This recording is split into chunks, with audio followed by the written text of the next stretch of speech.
إذاعة القرآن الكريم من القاهرة. بسم الله الرحمن الرحيم.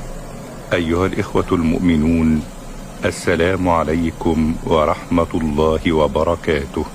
أهلا ومرحبا بكم معنا في حدائق الإيمان الزاهرة، نقتطف من كل بستان زهرة، ومن كل قول حكمة، ومن كل نبع قطرة.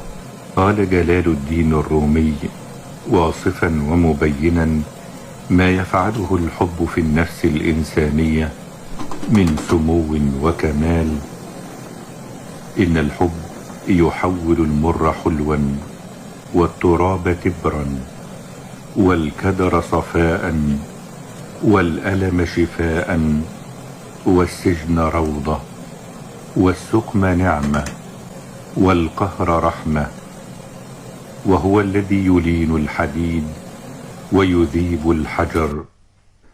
إن الحب هو الجناح الذي يطير به الإنسان المادي في الأجواء ليصل من الثرى إلى الثريا. وإذا سرى هذا الحب في الجبال الراسيات ترنمت طربا. يقول الله تعالى: فلما تجلى ربه للجبل جعله دكا وخر موسى صعقا. بسم الله الرحمن الرحيم. ومرحبا بكم معنا في حدائق الإيمان الزاهرة، نقتطف من كل بستان زهرة، ومن كل قول حكمة، ومن كل نبع قطرة.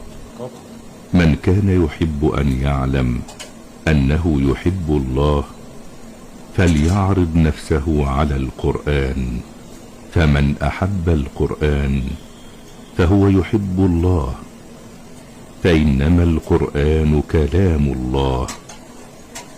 عمروا به قلوبكم، وعمروا به بيوتكم، فقراءة القرآن عبادة مثل سائر العبادات، وهي من أعظم الذكر، لأن القرآن كلام الله.